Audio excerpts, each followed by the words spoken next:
So the yeah, of course. Cassie, Jackie.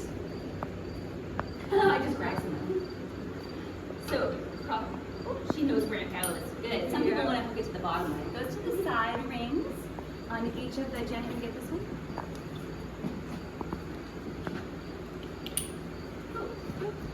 And then you can take the line off of the middle. Usually, do you do this too, Debbie, where you put the... I do usually put the dust up that way. Just so this one's not as important, but sometimes the ones where they have those little thumb notches where the notches will press in. I answered that. This one's a little more smooth, so some are kind of pokey and it will press into the side of the horse. Feel free to go look. Sorry. So, okay, so now we have the horses cross ties. So after that, we will sometimes keep these in the tack room, but just for ease of access and because they're gonna get dusty no matter what, so I'm just keeping them here. We have a whole bunch of tools in here. We're not really using these metal curries, especially on this guy. He's a little bit, sensitive skin. So we will use a rubber curry. We need to organize these. And it depends on, like, sometimes they're gonna come in from the field covered in mud where it's just caked on and you're like, yeah. then you're gonna spend a little more time, of course, brushing off. I usually just brush it off.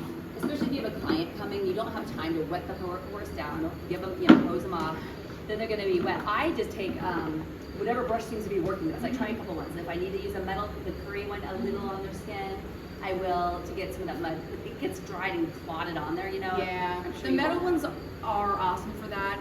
Obviously, it's common sense, guys. You're not gonna brush a rubber comb on his spine.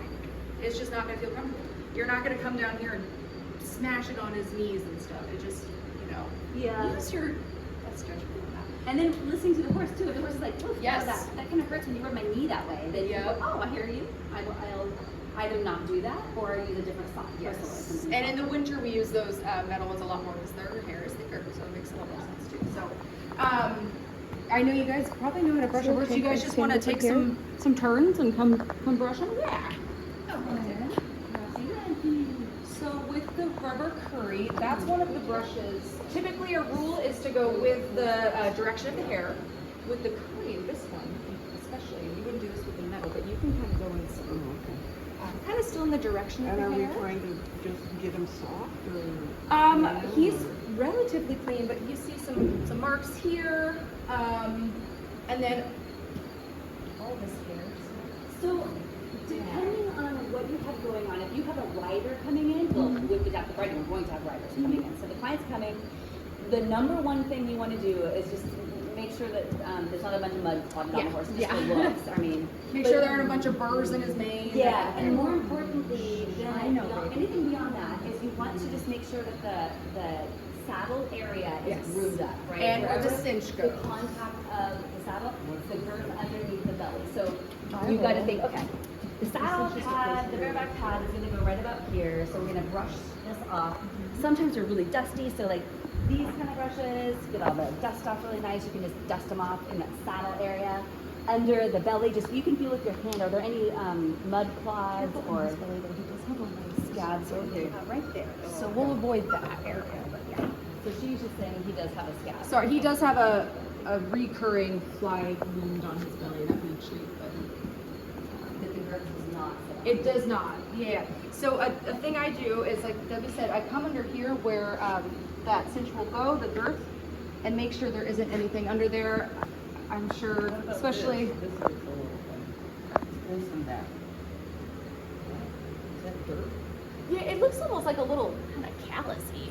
Yeah, so if you guys want to come here, actually this is a good point. So right in the armpit area of the horse, where the girth goes, you want to kind of, you can feel there if there's any clotted mud, you want to feel, it feels soft to me. This is just a little callus from where he naturally rubs on his arm leg. But you can feel that, and if it's when there's like dirt clod in there, with like a mud stuck clod, that's what we want to get off. I didn't feel any on him, but you guys can feel in those armpit areas.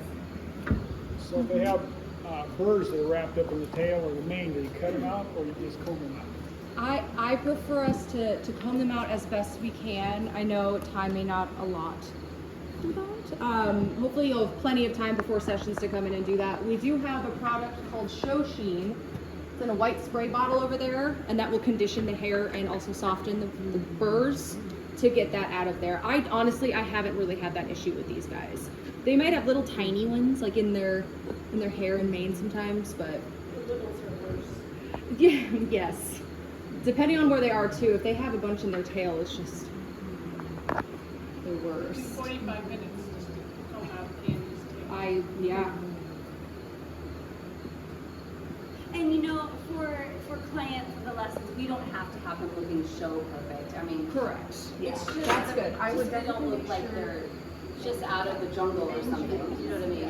If there's some burrs in there, we'll try to get to out what we can. And if there's a burr or two in there, go, oh, yeah, we're down here today. You know, they don't have to look perfect or. Yep. Like that. But the tacking areas are the most important. That's going to be irritating for the horse to leave that nut on. No, that's something called a chestnut. Yeah. All horses will Yeah, have those. so actually that's a good point too. You have horses have I can reach it through this one. Does everybody know what a chestnut is?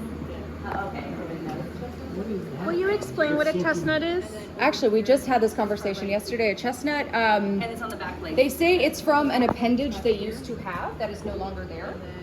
Like a digit or an appendage. Oh, like a dew claw. Yeah, kind of. Some can get really long. Some can get ripped off, like Debbie's little curl. You had a chestnut. Wanna go down his legs? Right down into the flesh. It was all bloody and Not unless stuff. they're horribly Do I dirty. I walk think she was behind laying him? down and she scrambled to step. Yeah, so the rules for that one, you either want to do a really close or Yeah. And so those chestnuts, not mud. and I might have someone else brush this other side if that's okay. I know it's a lot of fun to do. Perfect. So do they bleed when they fall? Huh? Do they bleed typically when they fall? Okay, so it's like it's like a dead, it kind of builds. The weirdest thing, it kind of builds like a dead callus. And we want to flake off dead stuff. But if something rubs too much on it, it can rip it down to the, like when you rip a hangnail or something, it can get down into the pulp of your flesh, so then it hurts. But we can keep them kind of peeled off so they don't stack up and get really long. Some horses yeah. And that is important to keep them peeled down. Santis are not bad. We could probably show you some worse ones on Suki's fronts and let you clean them off. Well, and for my girls, I've never had to do anything And with some their never had chestnuts. big problems with them. They They shed just them or kind of- bite them off themselves, so I never had any issue with that. So we have cleared the area of where a saddle or a pad would go.